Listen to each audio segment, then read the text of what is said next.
Mesdames, Messieurs, bonjour. Nous nous retrouvons aujourd'hui au Parc Haussmann pour la journée des associations de Draguignan. Et j'ai la grande joie aujourd'hui de vous accueillir à une table ronde qui sera consacrée à la culture et au sport. Nous allons découvrir comment ces activités sont plus que de simples divertissements, elles sont des piliers de la vie collective. Il me semble bon de préciser que Draguignan est une ville riche de son patrimoine et de son engagement sportif. La ville a compris depuis longtemps que la culture et le sport ne se limitent pas seulement à divertir, mais qu'ils peuvent améliorer de manière significative notre bien-être personnel et collectif.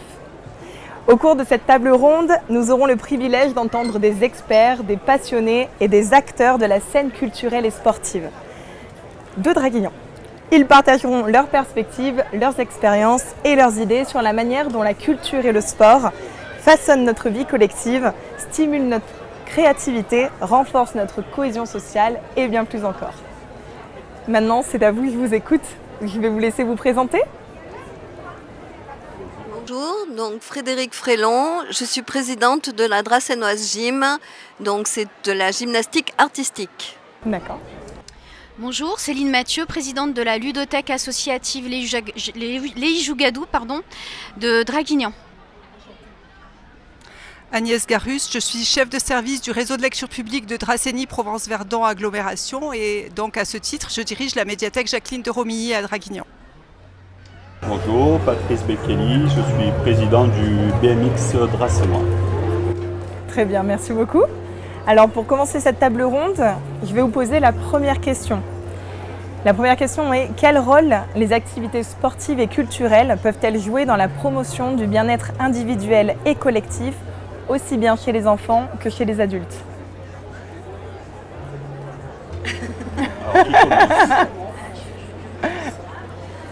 Alors en ce qui concerne la ludothèque, donc c'est un équipement culturel qui permet de venir jouer à la ludothèque. Alors nous on est intergénérationnel, donc c'est de 0 à... Voilà. La ludothèque est un lieu ressource, c'est ce qu'on appelle un lieu ressource, c'est-à-dire qu'effectivement ça va permettre de venir souffler, se retrouver, se recentrer, aussi bien en individuel que pour les parents qui viennent avec les enfants. C'est un lieu ressource parentalité, donc ça va permettre effectivement de pouvoir passer du temps avec son enfant. Donc tout cela déconnecté des tâches, on va dire, quotidiennes de la réalité en fait. Donc c'est ce qu'on appelle un lieu ressource. Formidable. Je vais peut-être poursuivre en suivant. Donc nous, les médiathèques ont les mêmes fonctions de lieu ressource que la ludothèque. Nous sommes en plus un lieu très utile, puisqu'on peut trouver en médiathèque toutes sortes de ressources et d'informations, quel que soit son âge et quelle que soit sa situation. Et j'ajouterais que la culture, via le livre, via le cinéma, la musique, etc., est un facteur émancipateur, que ça sert à construire les individus, à structurer les enfants, la pensée, etc. Et donc ce sont des lieux fondamentaux pour le vivre ensemble. Donc alors je vais continuer donc en changeant de secteur, en passant au sport. Donc nous à la Dracénoise Gym, nous accueillons les enfants donc de 10 mois avec les parents jusqu'à des adultes. Donc on a plusieurs fonctions. Donc quand on est sur des tout petits avec du loisir, donc on a une fonction d'éveil, on a une fonction donc d'apprendre les notions essentielles, mais tout en mettant un cadre, parce que du coup la gymnastique c'est quand même un sport qui est un petit peu dangereux. Donc on ne fait pas n'importe quoi dans la salle, on écoute, donc on commence déjà à structurer un petit peu les enfants. Et après, quand on passe sur des groupes compétition, puisque nous allons chaque année en championnat de France. D'ailleurs, cette année, nous avons fait une médaille de bronze à Châlons-en-Champagne en équipe. Merci. Donc là, on est sur un sport du coup qui demande de la rigueur, qui demande de la persévérance, du courage, parce que la gym, c'est très ingrat. Et également, c'est des sports où il faut apprendre à se dépasser. Et là, on est complémentaire du milieu scolaire, mais complètement un peu en désaccord par contre avec ce que disent les parents aujourd'hui, où il faut préserver l'enfant, il ne faut pas le mettre en difficulté, il faut le mettre dans un cocon, alors que nous, il faut être en compétition, il faut être bon à un moment T. D'accord, très bien. Alors nous, en ce qui concerne le BMX, on accueille les enfants à partir de 2 ans avec des draisiennes. 2 ans et demi, tout dépend un peu Ah oui, ça commence capacité. assez Ça tôt. commence très tôt, depuis que les Drésiennes sont sortis, on a un engouement, on a à peu près 12 ou 15 enfants par an qui viennent faire Drésienne. Et après on monte, pareil, jusqu'à des adultes, jusqu'à plus de 50 ans, qui continuent encore à s'éclater sur des petits vélos. Formidable. C'est génial. Donc voilà, nous on fait aussi un sport qui peut être très dangereux si on fait n'importe quoi. Donc notre rôle c'est d'apprendre justement la pratique en sécurité, d'apprendre toutes les techniques pour progresser dans ce sport. Et on est pareil en faisant du loisir, juste pour venir se divertir, s'amuser, faire du vélo entre collègues. Et aussi avec un niveau de compétition où tous les ans on envoie des pilotes au championnat de France, mais voire aussi d'Europe et du monde. Donc voilà, c'est notre sport quotidien. Voilà. Formidable. Donc du coup, pour vous, donc là vous vous êtes un petit peu présenté, vous avez expliqué vos activités. Pour répondre de manière plus développée à la question, qu'est-ce que vous diriez par rapport donc au bien-être individuel et collectif que la culture et le sport peuvent donner aux enfants et aux adultes? Je pense qu'il est nécessaire pour un enfant, mais pour des adultes aussi, de pratiquer une activité, qu'elle soit sportive ou culturelle. Ça permet, je pense, de s'évader, d'oublier un peu le tracas du quotidien, mais aussi de se faire du bien et d'avoir aussi des relations avec des personnes qu'on n'aurait peut-être pas connues dans la vie. Donc ça rassemble des personnes de classes sociales complètement différentes. Donc, et quand on est justement dans cette pratique, on voit qu'en fait tout le monde est sur le même niveau. Donc on est tous sur les mêmes vélos, en ce qui concerne notre discipline, on est tous sur les mêmes vélos, sur le même terrain. Et le but c'est que tout le monde s'amuse ensemble. Oui, ça crée un lien social formidable. Vous parliez du dépassement de soi. Il y a la discipline, tout ça, ça apporte...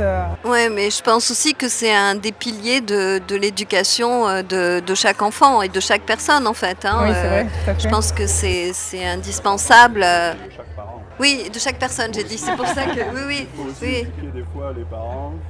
Mais ça, c'est plus compliqué, ça. Oui, c'est la même chose dans les lieux culturels. Ce sont des lieux de rassemblement intergénérationnel. Tout le monde, nous, c'est un peu notre gageur. C'est arriver à faire coexister les publics.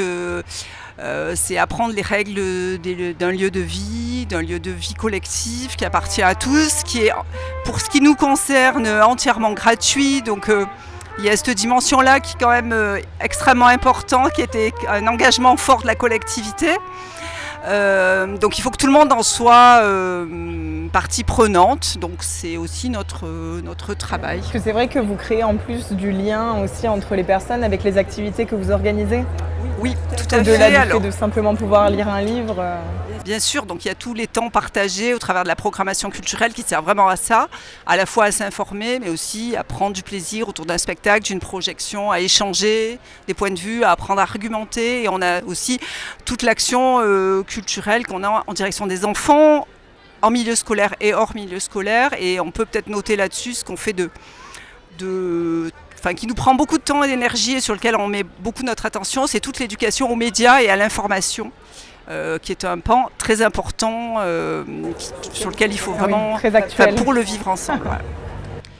En complément pour la partie culture, en ce qui concerne la ludothèque, je souhaite ajouter qu'effectivement ça permet aussi le fait de pouvoir avoir ce type d'activité, ça permet de s'éveiller, d'être curieux, de s'ouvrir aux autres en fait, de fréquenter d'autres personnes, d'autres milieux, notamment pour les enfants que l'école effectivement. Nous aussi on organise beaucoup d'ateliers qui permettent aux enfants de voir d'autres enfants qui ne voient pas forcément à l'école. On travaille d'ailleurs beaucoup aussi avec la médiathèque, on organise des ateliers avec la médiathèque. Et pour tous, de manière générale, ce que je souhaite rajouter, c'est qu'en fait, c'est l'éducation populaire. En fait, hein. On a un agrément jeunesse éducation populaire. Et l'éducation populaire, effectivement, ça permet, c'est un type d'éducation qui permet, en dehors de l'éducation du système éducatif, en fait, qui permet effectivement de prôner un système d'éducation en fait, qui est basé sur la liberté individuelle. Voilà. Merci beaucoup. Je pense qu'on a assez bien répondu à cette première question. C'était très intéressant, merci. Alors la seconde question va être un petit peu plus compliquée. C'est une question qui relève du contexte actuel au niveau financier. Vous diriez que face aux contraintes budgétaires qu'ont les familles à présent, comment elles peuvent justifier l'allocation d'un budget et de temps aux activités culturelles et sportives plutôt qu'à d'autres priorités, telles que l'éducation, le logement ou encore les mobilités? Donc, donc on va considérer qu'il y a plusieurs niveaux. Il y a les familles qui sont vraiment en grosse difficulté financière. Donc, pour ces familles-là, il y a des aides qui existent. Donc, c'est vrai qu'elles ont la possibilité, déjà depuis plusieurs années, donc soit avec la CAF, soit avec le conseil départemental, d'avoir des aides qui leur permettent de payer pratiquement toute la cotisation. Donc ça, c'est pour les personnes qui sont vraiment en situation difficile. Après, les personnes donc, qui sont la classe moyenne, hein, qu'on connaît bien et qui est celle qui subit toujours effectivement les choses sans avoir d'aide de qui que ce soit d'ailleurs. Du coup, cela effectivement, il y a des choix à faire, mais là, nous, on a déjà attaqué depuis pratiquement, là, il y a 1 heure, on a déjà attaqué les listes d'attente. Donc, malgré ça, on voit que nous, on aura nos plus de 400 licenciés. On a créé un autre groupe supplémentaire. Donc, aujourd'hui, moi, je ne peux pas dire que je suis impactée par la difficulté de niveau de vie des gens.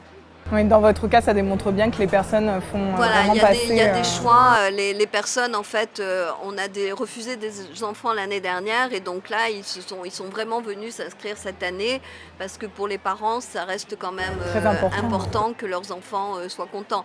On est toujours, je reviens de ce que je disais tout à l'heure, mais on est toujours très très à l'écoute de l'enfant et on essaye vraiment de faire tout ce qu'il faut pour qu'il puisse s'épanouir.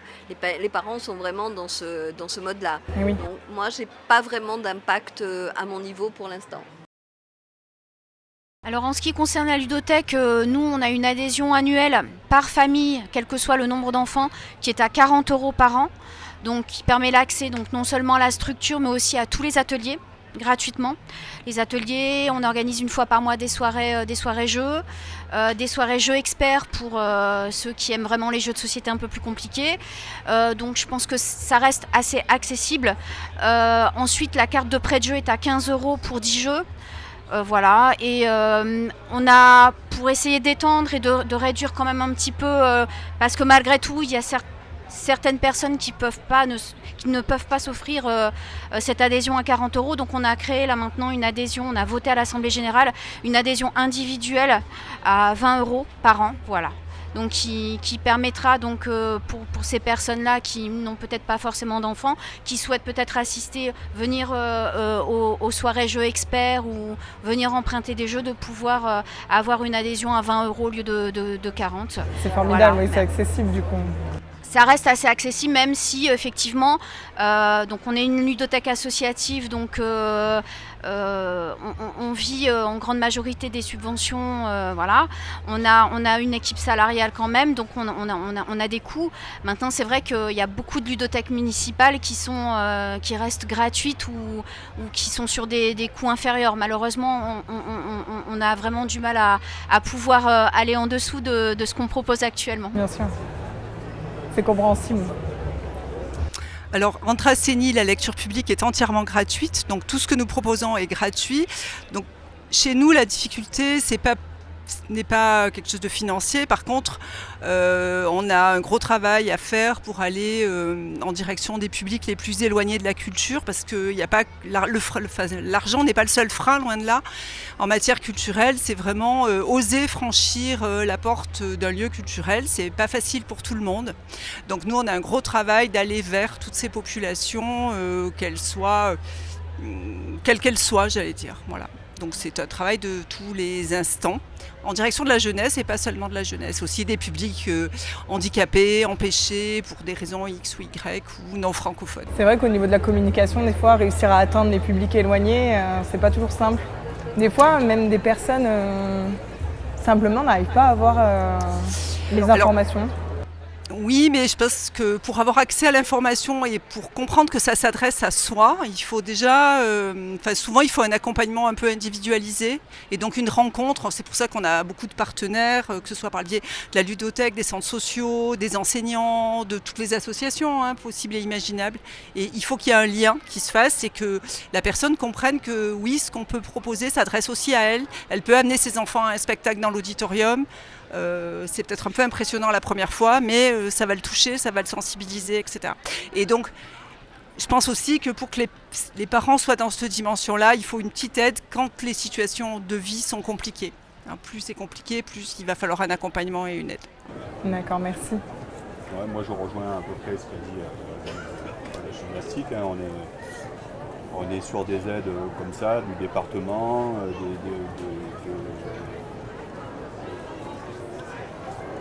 national aussi, voilà, le passe sport, etc. Des entreprises aussi qui aident les CA, tout ça, qui permettent justement d'aider, de financer une partie d'adhésion à un club. Après, on a un coût un peu plus élevé, nous, par rapport à la pratique. On a du matériel à acheter, un vélo à acheter, des protections à acheter. C'est sûr que au début, il y a sûrement un choix à faire aussi entre je fais un sport qui coûte assez cher ou alors justement j'ai pas les moyens, donc je peux pas. On propose des financements d'adhésion en plusieurs mensualités pour alléger aussi le coût du départ. Mais voilà. Après, on est ouvert sur toute l'année. On propose aussi même des entraînements pendant les vacances. Donc ça permet justement, nous en fait, si on fait un tarif d'adhésion à l'année, à la journée, chaque fois qu'un enfant vient faire un entraînement, il met 2,30 € en fait. Voilà, oui, sur donc un entraînement qui dure ouais. 1h30. Donc c'est sûr que sur l'année, ça fait un coût qui correspond à 200 €.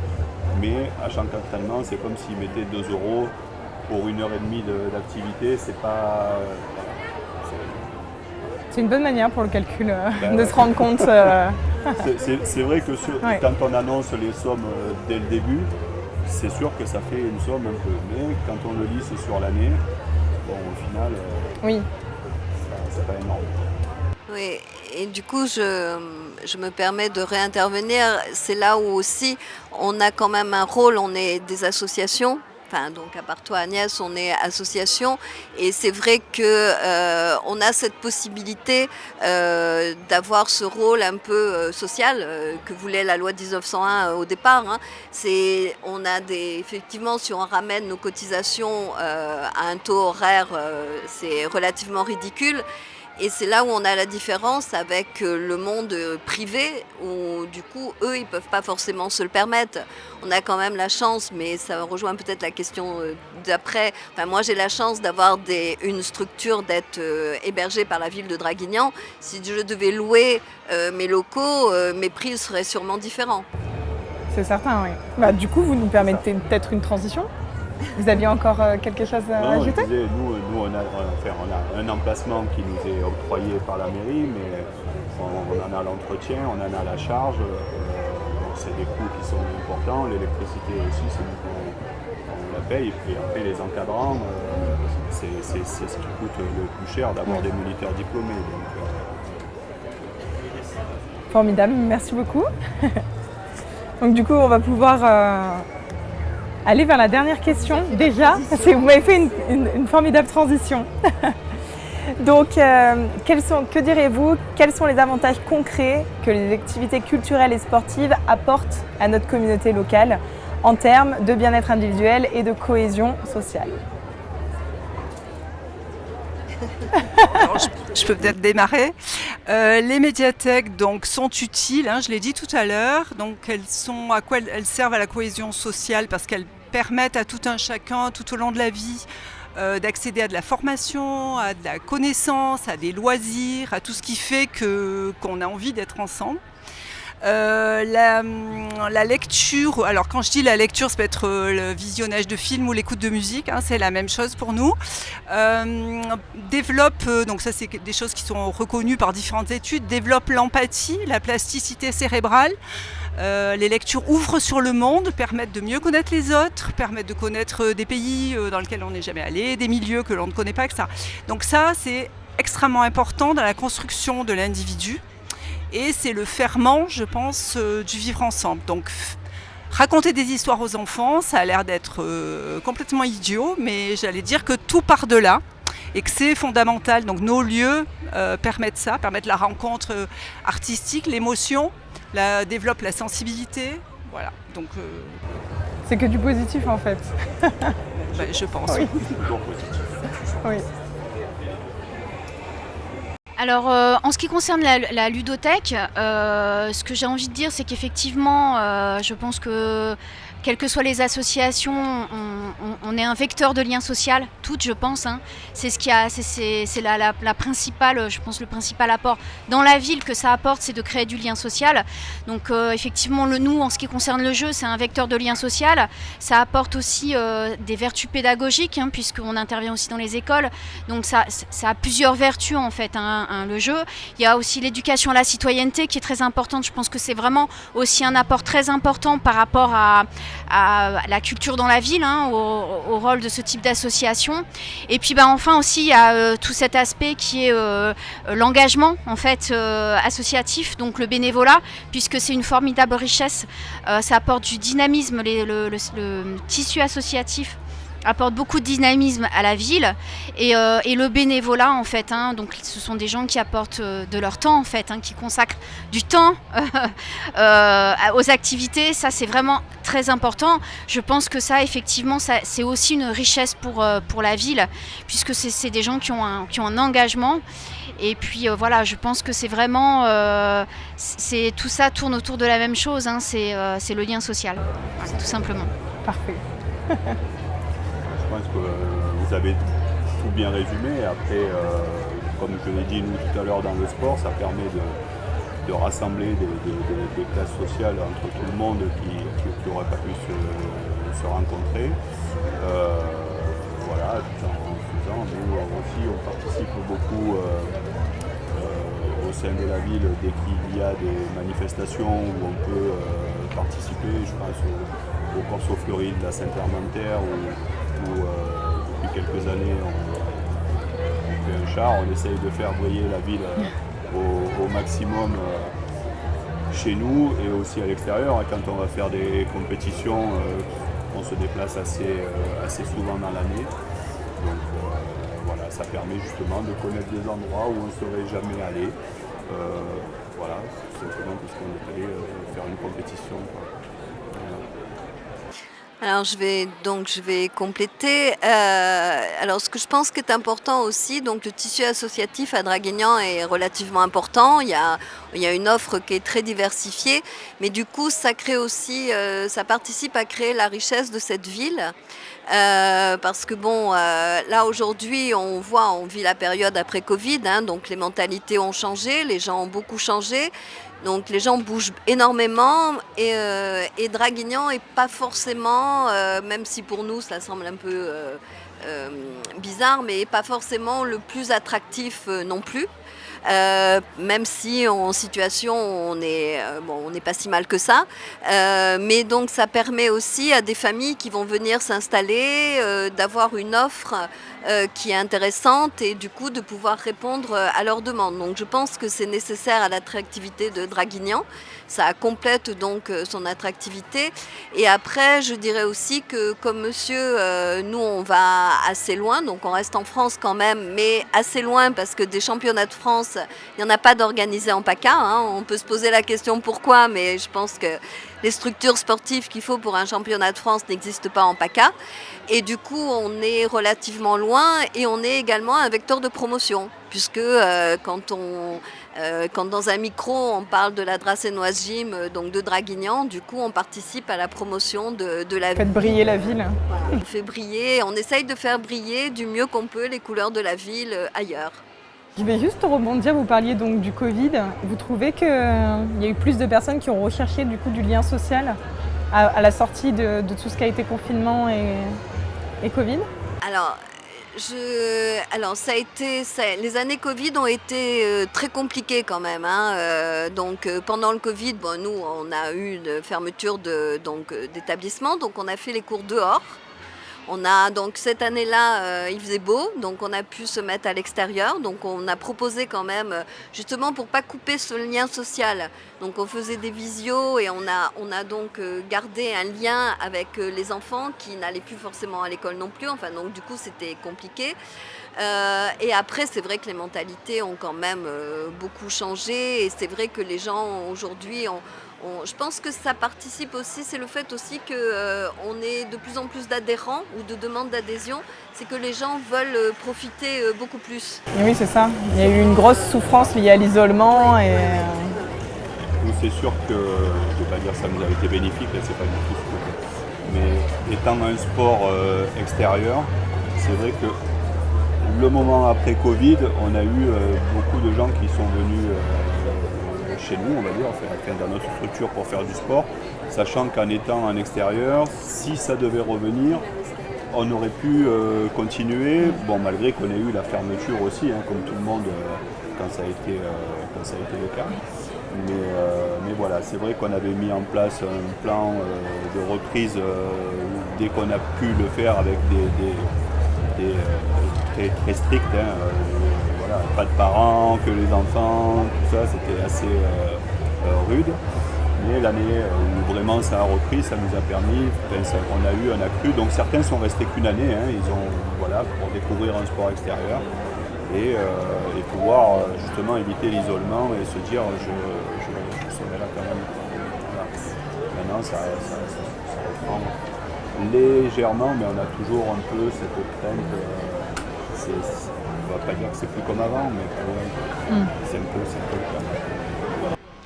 cas. Nous, à la ludothèque, ça a été compliqué aussi hein, et on a eu beaucoup de mal à retrouver notre public. Ah, vous, c'est... d'accord. On a retrouvé, disons que ça redémarrait tranquillement, on va dire, l'année dernière, à partir du mois de septembre hein, et de la journée des associations, où on a eu vraiment la première année où on n'a pas eu de fermeture administrative. Et là, on est sur une courbe ascendante, mais on n'a pas encore retrouvé en fait tout notre public et tous nos adhérents. Alors, je pense qu'il y a eu une modification aussi hein, de l'accès aux loisirs. Voilà, donc on espère, c'est aussi pour ça qu'on a créé ces nouvelles, qu'on a voté ces nouvelles adhésions pour essayer de trouver peut-être un autre public aussi, voilà, pour dynamiser un petit peu aussi la structure, parce qu'effectivement en termes d'engagement des bénévoles dont on parlait tout à l'heure, c'est des fois un peu compliqué. D'ailleurs, si je fais un appel au bénévolat, et notamment pour notre festival du jeu qui est organisé chaque année, qui a souffert aussi du Covid, puisqu'on n'a pas pu organiser notre festival entre 2020 et depuis le dernier c'était 2019 et on a pu le refaire qu'en 2023. On a fait à peu près 2500 personnes sur le week-end et donc festival qui est entièrement gratuit et qui permet donc effectivement en termes d'attractivité de faire rayonner la ville de Draguignan, puisqu'on a des gens qui viennent un petit peu de tout le département, voire au-delà du département, et qui permet aussi de mettre en avant d'autres associations dracénoises qui participent à notre festival. Donc effectivement, on fait un appel au bénévolat, il aura lieu début mars 2024 et on a besoin de beaucoup de bras, donc c'est assez sympathique. on mange ensemble, on fait des repas, on organise un petit peu avant des ateliers jeux pour faire découvrir les jeux pour ceux qui vont animer des stands de jeux. Voilà, donc voilà, si les gens veulent venir, Ça donne envie. sont en recherche donne de envie, liens en tout cas. sociaux, sont en recherche de liens sociaux et qui veulent donner de leur temps, ben voilà. Formidable. Et aux sponsors aussi, s'il y a des sponsors qui sont intéressés pour notre festival du jeu, voilà. Je pense que ça, c'est vrai. Oui, ça. Voilà. C'est ce qui fait vivre, c'est vrai. Est-ce que vous auriez un dernier mot peut-être à dire? Oui, alors nous c'est pareil, hein, on a vraiment retrouvé notre public depuis un an, hein, depuis septembre 22. Moi je dirais que pour nous la crise Covid s'était accompagnée d'évolutions, de changements dans les pratiques culturelles. Les gens sont beaucoup plus sur leur ordinateur, hein, bien ou mal, ça a développé d'autres pratiques. Donc nous ça a accentué sans doute, ça a permis le démarrage de nos ressources numériques en force. Par ailleurs, on note quand même un engouement pour tout ce qui est rencontres, médiation. Enfin, les gens ont envie de contact humain, ça se voit et ça se sent. Voilà, très clairement. Parfait, merci beaucoup. Je pense qu'on va pouvoir mettre un terme à cette conversation passionnante. Un petit peu à moins que. publicité. Allez-y, je vous en prie. On organise la Coupe du Var le 7 octobre. Donc voilà, le spectacle est gratuit. Tout le monde peut venir voir aux abords de la piste. Ceux qui sont sur la brasserie. À quel Il y aura endroit? à peu près 400 participants qui vont être sur le site de la Fuchs. Donc soyez les bienvenus, buvette à disposition, et tout ce qui s'ensuit. Voilà, et merci à tous mes bénévoles aussi. Profite dans la même veine. Samedi prochain, le 16 septembre, de 9h à 11h, sur le parvis du pôle culturel Chabran, il y aura la grande braderie que nous organisons tous les 2 ans pour vendre tous les ouvrages sortis de nos collections à 1 € le bouquin ou le CD. Voilà. Il y en aura pour tous, notamment il y aura pas mal de livres jeunesse. Très bien. Eh bien, moi, je pense que j'ai déjà fait l'apologie. Voilà, j'invite les gens à aller consulter notre site internet ou notre Facebook. Je rajouterais juste qu'on a aussi ouvert un espace ado l'année dernière qui se situe boulevard Jean Jaurès et qui effectivement organise des activités socio-culturelles pour un public adolescent de 12 à 18 ans. Voilà. Très bien. Voilà, moi je pense que j'ai dit bon, pas mal de oui. choses. Voilà, non, c'est... Très bien. Eh bien, on espère qu'au fil de ces échanges, vous repartirez avec une vision plus claire de l'importance de la culture et du sport à Draguignan, mais aussi avec un sentiment renouvelé de l'enthousiasme et de la fierté que ces activités suscitent au sein de notre communauté. Merci beaucoup pour vos interventions, merci beaucoup pour Merci à vous. vos récits passionnants. Je tiens aussi à remercier l'équipe de Canal D, l'équipe de Résine, les membres du Centre du numérique et des innovations de Draguignan et bien sûr la ville de Draguignan. On se retrouvera avec grand plaisir l'année prochaine, même jour, même heure. À bientôt.